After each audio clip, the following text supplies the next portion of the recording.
Des carcasses que je parle, là? Oui, madame. Mon Dieu, mais je suis donc contente que vous ayez eu l'idée de mettre un hotline sur votre disque.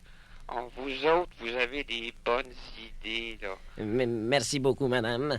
En tout cas, ça fait rien 5 minutes que j'écoute votre disque, puis déjà, j'ai le goût de le recommander à tous mes amis. Ah, c'est gentil, ça, madame. Eh bien, en tout cas, les petits gars, là, vous avez tout pour réussir. Hein?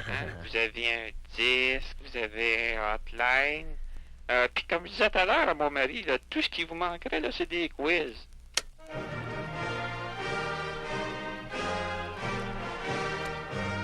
Les Olympiades mondiales du quiz. Bonjour mesdames, mesdemoiselles et messieurs, et bienvenue à cette 3e journée de reportage en direct du stade olympique où se déroulent les Olympiades mondiales du quiz. C'est Émile Dollard qui vous parle et c'est aujourd'hui qu'on assiste au final dans plusieurs quiz. Soyez assurés que toute l'équipe est sur les lieux pour vous informer des différentes épreuves. Rejoignons donc Étienne Aupry au quiz du triple saut. À toi, Étienne. Merci, Émile Dollard. Comme vous le savez, le quiz du triple saut s'adresse aux idiots, aux débiles, bref, à tous les amateurs de quiz. Nos champions sont tous deux fous alliés et il s'agit premièrement, avec 86 points, de Monsieur Pietro Brillant. Et avec 85 points, son adversaire, Mademoiselle Agathe No Brain. Les 2 prochaines questions décideront du championnat. Mais avant, veuillez peser sur vos boutons, s'il vous plaît. Non, pas ceux que vous avez dans le visage. Voici la première question mettant à l'épreuve vos connaissances mathématiques. Attention, 1 plus 1. Oui, Monsieur Briand? 6343. Je regrette, non. Mademoiselle No Brain? 258. Monsieur le juge, est-ce qu'on accepte la réponse la plus proche? Oui. Ainsi donc, Monsieur Briand perd la tête! Mais je vais tout de même vous donner la chance de rattraper Mademoiselle No Brain avec une épreuve spéciale. Je vais poser des questions, mais dans vos réponses, vous ne devrez pas prononcer ces 2 mots. Ornithorynque et égagropile. C'est bien compris? Allons-y, Monsieur Briand. Quel métier exercez-vous? Ornithorynque. Oups, oh non. Eh bien, nous allons écouter l'enregistrement pour vérifier si vous avez prononcé un des mots défendus. Égagropile.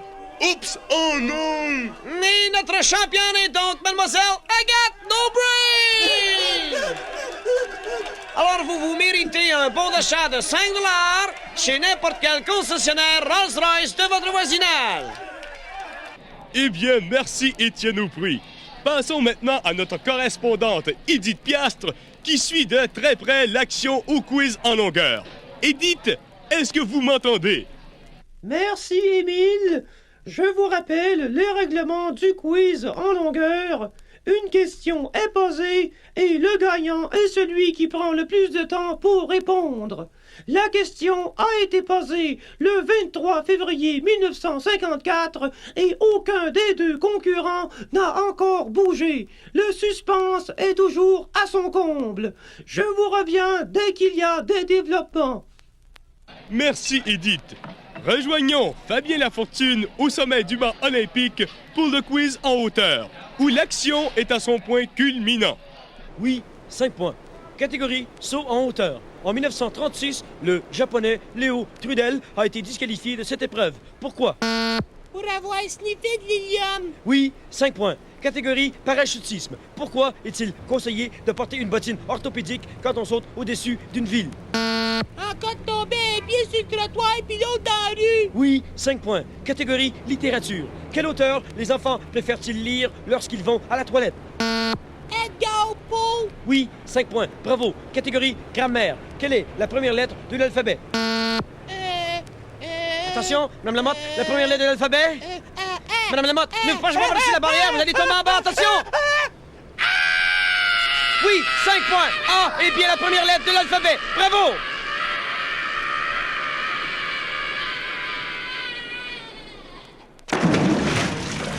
Eh bien, Madame Lamotte, vous tombez bien, car ici donne la joie au quiz à relais. Le quiz par équipe, où l'on peut se relayer la question.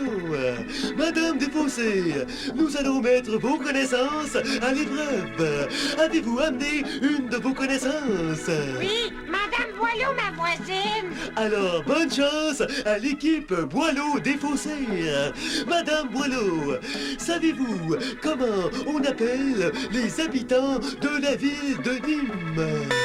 Je ne sais pas. Madame Desfossés? Ni moi. Oui, c'est ça, les Nîmois. Un beau travail d'équipe. Attention, question numéro 2. Nommez une ville du Québec où l'on fabrique des desserts pour les Chinois. Madame Desfossés. Trois-Rivières. Non, Madame Boileau, une ville du Québec où l'on fabrique des desserts pour les Chinois. Je vais prendre une chance. La prairie. Oui, la prairie. Attention, voici la dernière question. Madame Boileau, quelle est la hauteur du mont Everest? Madame Boileau. Madame Boileau? Madame Desfossés, où est passé votre partenaire? Elle est allée au Tibet avec sa règle. Eh bien, nous aurons un petit délai, mais de toute façon... Ouch! Désolé de vous couper, Don. Mais voici enfin l'épreuve du quiz à obstacles avec Gilles Groslot. Madame Dupont est donc notre finaliste. Comme dernière épreuve, elle devra peser sur une sonnette à l'autre bout du terrain. Pour compliquer les choses, cette sonnette sera défendue par la 8e armée américaine. Êtes-vous prête, Madame Dupont? Je suis prête. Partez! Madame Dupont arrive en face de la première ligne de défense, évite le barrage d'artillerie et saute à travers les barbelés. Elle s'avance bien, esquive le premier tank, mais est prise en sandwich entre les deux autres. Son bras gauche est arraché. Voici maintenant Lucien Wattier qui arrive et lui offre 2 boîtes de Tide. Elle continue. Un avion en réaction passe en lance-botte et décapite Madame Dupont, mais elle ne se décourage pas. La voici qui arrive au bord du champ de mine. Elle s'élance. Elle a de la chance jusqu'ici, mais voici malheureusement un détachement de giga kamikaze de Louis Bilodeau qui arrive dans le champ de mine. Et là, c'est Madame Dupont qui s'envole une jambe en moins à 20 pieds dans les airs. La voici qui est proche à nouveau et elle roule dans le lac d'acide sulfurique infesté de requins nourris pendant 2 mois avec du poulet à la Kentucky. Alors, vous pouvez vous imaginer s'ils sont affamés. Les restes de Madame Dupont atteignent le rivage et voici les éléphants. Gérard permet à leur tête qui piétine le tout. Il ne reste plus qu'un bras de Madame Dupont, mais ce bras continue d'avancer vers la sonnette. Et là, ce sont les Indiens qui arrivent, arborant des chandails des Blackhawks de Chicago.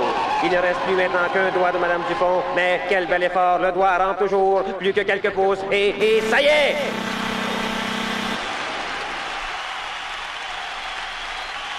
Notre nouvelle championne, Madame Dupont! Et même s'il ne reste qu'un doigt de Madame Dupont, elle peut se consoler, car le premier prix est une magnifique bague 22 carats, plaquée par Pierre Bouchard! Il paraît que les choses commencent à bouger au quiz en longueur. À toi, Edith. Ça y est, ça y est. Après avoir attendu 22 ans, le concurrent numéro 1, M. Lauzardin-Galichette, n'a pu résister plus longtemps et il a pesé sur sa sonnette. Il doit maintenant répondre à la question « Qui a découvert Yolande Guérard ?» Monsieur Galichette. Christophe Colomb. C'est ça! Et l'adversaire de M. Galichette gagne donc le concours après un temps non officiel de 22 ans, 7 mois et 14 jours. Cependant, les juges doivent visionner le film du quiz au ralenti avant de donner leur décision finale. Mais allons plutôt interroger la gagnante, Mademoiselle Chesty Morgan de Deux-Montagnes. Mademoiselle Morgan, comment avez-vous fait pour attendre 22 ans? Eh bien, c'est bien simple. Je ne voyais pas le bouton sur le bureau. Eh bien, pour un rebondissement, c'en est un. Alors, je vous passe. Ils vont gagner au quiz équestre où c'est le sprint final. Vous devez répondre au plus grand nombre de questions le plus rapidement possible. Êtes-vous prêt, monsieur Aimé Lachance? Allez-y, je suis prêt. Équestre qui a inventé la roue. Raymond Charette. Équestre que les vieilles femmes utilisent comme anti-sudorifique. Arib. Équestre que Tarzan a entendu avant de mourir. Timber. Équestre qu'on boit aux Jeux olympiques. Cézanneau. Eh bien, notre temps est écoulé et vous avez répondu correctement à 4 questions. Êtes-vous content, monsieur Lachance?